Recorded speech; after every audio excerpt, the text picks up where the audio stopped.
शर्मा जी की बेटी। सरल, सुशील और शांत, ये क्वालिटी थी सरस्वती की, जो कि शर्मा जी की बहू थी।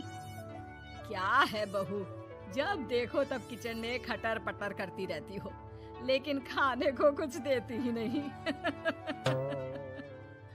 कैसी बात कर रही हो पीयूष की अम्मा? सुबह से 4 कप चाय, 2 बार नाश्ता और इतनी सारी बहू के हाथ की नमकीन तो खा चुकी हो, फिर भी ऐसा बोल रही हो? अरे कुछ तो डरो ऊपर वाले से। तभी वहाँ पीयूष आ जाता है। क्या है सरस्वती, इतनी देर लगती है क्या टिफिन बनाने में?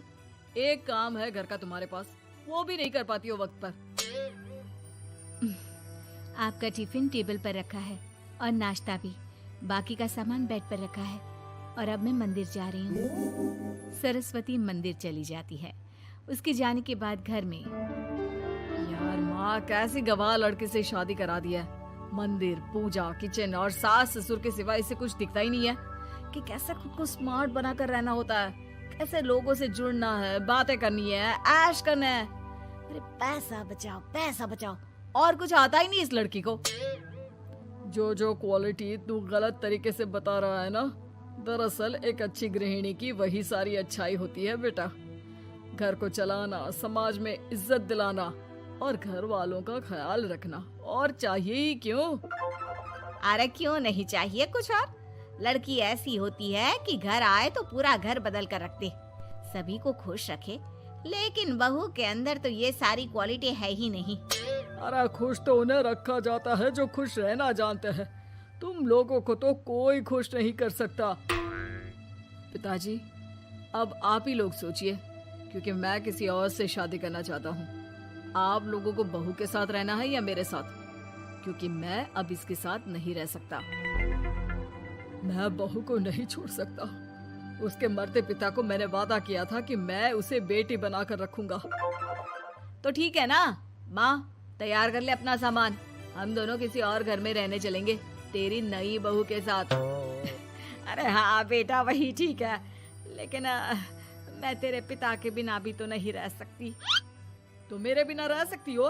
ठीक है, मैं अकेले ही चला जाता हूँ। बेटा वहाँ से चला जाता है, लेकिन सास का दिल नहीं लगता। बहू मंदिर से भी हो आती है और फिर, माँ, पिताजी, खाना लग गया है, खा लीजिए। हाँ हाँ, तुझे बस आता ही क्या है, खाना बनाना और खाना खिलाना। अरे सुन, मेरे सारे कपड़े पैक कर दे। क्यों माँ जी, कहीं जा रही हैं क्या? हाँ बेटे, ये अपने बेटे के साथ रहने जा रही है, लेकिन घबरा मत, तेरा पिता तेरे साथ है। बहू समझ नहीं पाती कि उसके साथ हो क्या रहा है, लेकिन फिर ससुर उसे सारी बात बता देता है। बेटा, ये नई बहू कब आ रही है? मुझसे घर का काम नहीं होता। वैसे भी तेरी पहली निकम्मी बीवी ने मुझे किसी काम का नहीं छोड़ा। माँ, वो बस आने ही वाली है, और हाँ माँ, उसके आगे ना थोड़ा स्टैंडर्ड से रहना, क्योंकि वो थोड़े बड़े घर की लड़की है। उसका एक स्वैग है, स्वैग। तभी वहाँ एक बहुत सुंदर सी लंबी सी लड़की आती है। हे पीयूष, भागकर कैब से मेरा सामान ले आओ, और हाँ प्लीज एसी ऑन करके जाना। रीमा, ये मेरी माँ है। तुम चाहती थी ना कि मेरी माँ हम लोगों के साथ रहे। हेलो आंटी जी, हम लोग ना जल्दी शादी कर लेंगे, फिर मेरी जैसी टॉप लड़की आपको अच्छी बोलेगी। एक्साइटेड होंगी ना आप? पर नो इश्यू। पीयूष, सामान ले आओ ना, एंड आंटी आप पानी ले आइए प्लीज। माँ को तो समझ में ही नहीं आता कि वो क्या करे। वो बहू के लिए पानी लेकर आती है तो उसका पैर पर्दे में फंस जाता है और वो गिर जाती है। ओहो, पूरा पानी गिरा दिया। कांच का ग्लास क्यों छूती है जब हाथ पैर नहीं चलते? कितनी मुश्किल से मैंने और पीयूष ने ये गृहस्थी बनाने की कोशिश की है। अरे पर तो क्या हो गया, एक गिलास ही तो टूटा है। अपने घर में तो रोज एक तोड़ती हूँ, लेकिन मजाल है सरस्वती कुछ कहे। और हाँ, मैं पानी वानी नहीं पिलाने वाली, मुझे ऐसी कोई आदत नहीं है। बहू हो, बहू की तरह रहो, समझी? तभी वहाँ पीयूष आ जाता है, जिसे देख रीमा रोने लगती है।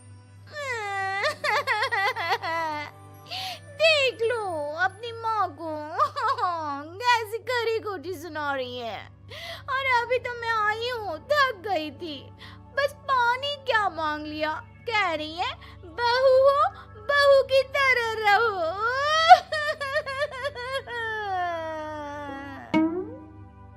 अरे यार माँ, समझा कर लाया था ना कि कैसे रहना है।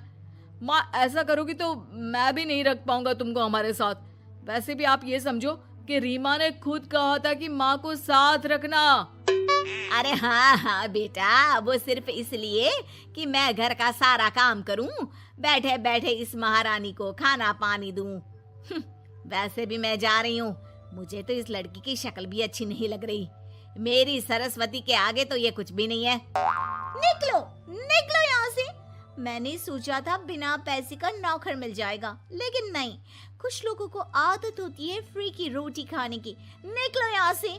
पीयूष, धक्के मार कर निकालो इस औरत को यहाँ से। अरे ये कैसी बात बोल रही हो रीमा, ये माँ है मेरी। माँ ना थोड़ी जिद्दी है। अरे वाह बेटा वाह, अभी भी तुझे मेरी ही गलती दिख रही है ना। कोई बात नहीं। माँ वापस घर आ जाती है।